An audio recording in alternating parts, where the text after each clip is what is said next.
everyone, how are you all? I hope you all are good. तो आज हम अपना आगे का टॉपिक स्टार्ट करेंगे, ठीक है. In our first video we studied about stage 1 which was promotion. फिर उसके बाद हमने नेक्स्ट वीडियो कल अपनी कंप्लीट की थी जिसमें हमने क्या पढ़ा था कि सर्टिफिकेट ऑफ इनकॉर्पोरेशन हमें कैसे मिलेगा, ठीक है.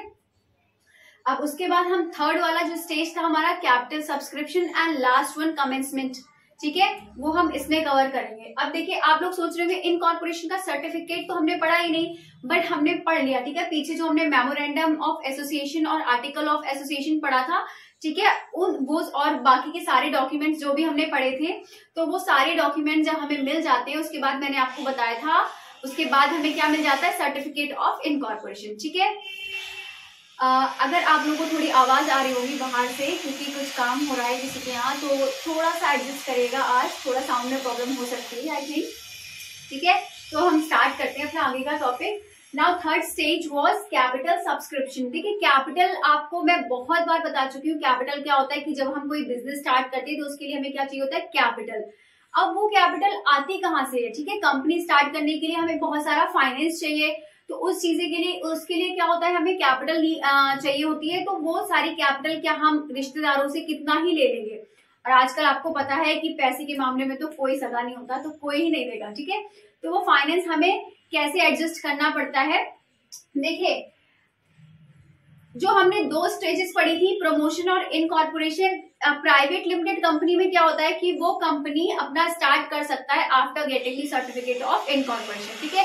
एक प्राइवेट कंपनी स्टार्ट हो सकती है सिर्फ उन दो स्टेजेस के बाद. बट ये थर्ड वाला स्टेज जो है कैपिटल सब्सक्रिप्शन, ये क्या होता है, पब्लिक लिमिटेड कंपनी को करना पड़ता है, ठीक है. ये पब्लिक लिमिटेड कंपनी को थर्ड स्टेज कंप्लीट करनी पड़ती है एंड फोर्थ स्टेज ऑल्सो, ठीक है. जैसा मैंने आपको बताया कि प्राइवेट कंपनी क्या होता है, वो दो स्टेजेस कंप्लीट करने के बाद, सारे डॉक्यूमेंट्स कंप्लीट करने के बाद after getting the certificate of incorporation वो अपनी कंपनी स्टार्ट कर सकते हैं. बट इन पब्लिक कंपनी आपको चारों स्टेज क्या करनी पड़ती है, फुलफिल करनी पड़ती है. फाइन.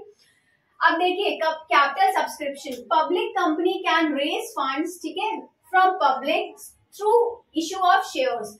अब पब्लिक कंपनी क्या होती है, आपको अकाउंट्स में आप शेयर्स वगैरह पढ़ेंगे जब, तो आपको पता चलेगा कि ये पब्लिक कंपनी जो होती है वो शेयर्स इशू करती है किससे, पब्लिक से, ठीक है.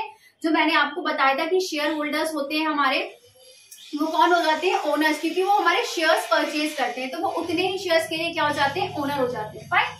अब देखिए तो वही चीज करती है पब्लिक कंपनी, क्या करती है, लोगों से शेयर्स इशू करती है जिससे कि क्या आ जाए उनके पास, capital. Fine. Next one is for raising funds company needs to issue prospectus. अब देखिए प्रोस्पेक्टस वर्ड आया है. What is prospectus. आप देखिए स्कूल में पढ़ते होंगे, ठीक है, जब भी आप एडमिशन लेने जाते होंगे या फिर आपके पेरेंट्स जब भी एडमिशन लेने होंगे, आपको स्कूल में एक प्रोस्पेक्टस मिलता है जिसमें क्या होता है, सारी डिटेल्स होती है स्कूल के बारे में. पूरा आपको दिखाया जाता है कि what activities they are providing and what other things they are giving, what kind of facilities they are providing, ठीक है. तो everything is mentioned in that prospectus, ठीक है. तो ऐसे ही कंपनी क्या करती है, एक प्रोस्पेक्टस इशू करती है जिसमें सारी डिटेल्स होती है, सारी चीजें डिस्क्लोज की जाती हैं, जिससे कि जो भी उस प्रोस्पेक्टस को पढ़े, ठीक है, उसको क्या हो जाए, वो हर चीज के बारे में, उस कंपनी के बारे में क्या हो जाए, अवेयर हो जाए, सारी चीजें क्या हो जाए, उसको पता चल जाए. फाइन. तो नेक्स्ट वन क्या है, following are the steps required in raising funds. अब देखिए कुछ स्टेप्स होते हैं जो फंड रेज करने के लिए हमें क्या करने पड़ते हैं, फॉलो करने पड़ते हैं, ठीक है, रिक्वायर्ड होते हैं, जो रिक्वायर होते हैं. First one is SEBI approval. अब now what is SEBI, the full form of SEBI is security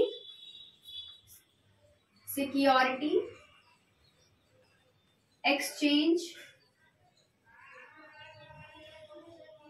board of India, ठीक है. SEBI is security exchange board of India. ये देखिए क्या करती है, as per SEBI guidelines company needs to disclose. Company को क्या करना पड़ता है, डिस्क्लोज करना पड़ता है all the relevant information and must not conceal. Conceal means hide, ठीक है. Disclose all the relevant information, जो भी रेलिवेंट इंफॉर्मेशन है सारी चीजें क्या करनी पड़ती है, डिस्क्लोज करनी पड़ती है. एंड मस्ट नॉट कंसील मतलब कि कुछ भी हाइड नहीं करना है. कंसील का मतलब होता है हाइड, ठीक है. they don't have to hide anything, any information from potential investors. ठीक है, इन्वेस्टर्स कौन होते हैं? जो अमाउंट इन्वेस्ट करते हैं. अब आप एक बात बताइए, आप एक बात खुद सोचिए कि जो हमारी कंपनी में अमाउंट इन्वेस्ट कर रहा है, क्या वो ऐसे ही इन्वेस्ट कर देगा? हम कहीं अपना पैसा लगाते हैं तो क्या हम ऐसे ही लगा देते हैं?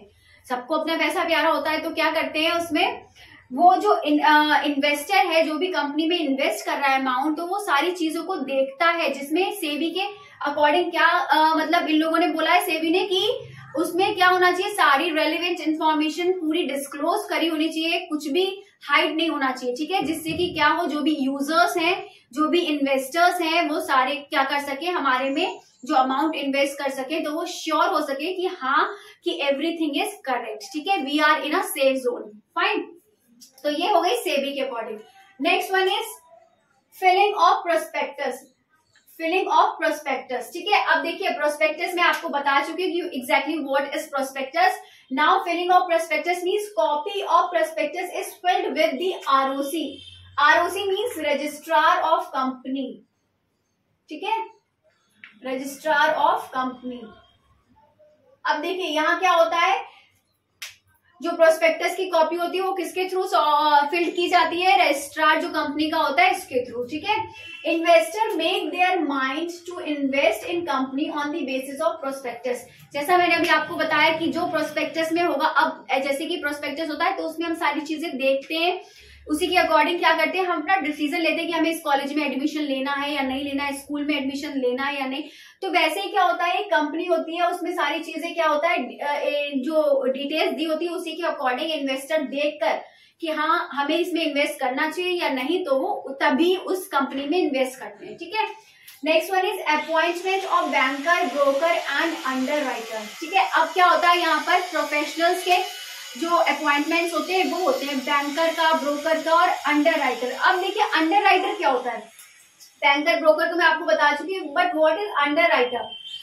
जो कंपनी शेयर्स को इश्यू करती है, अगर पब्लिक वो शेयर्स को नहीं खरीद पाती है तो क्या करता है, वो जो अंडर राइटर होता है वो सारे के सारे शेयर्स को परचेज कर लेता है. ठीक है, उसको हम बोलते हैं अंडर राइटर.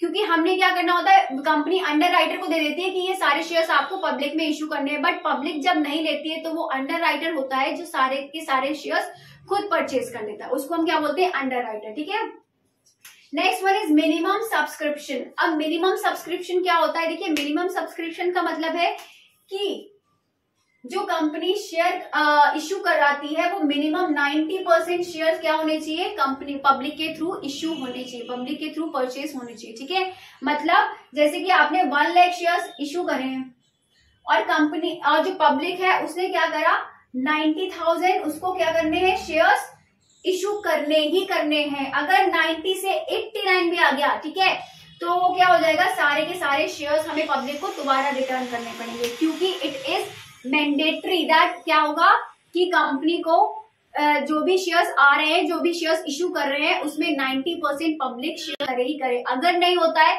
तो वो सारे के सारे शेयर्स रिटर्न कर दिए जाते हैं पब्लिक को. फाइन.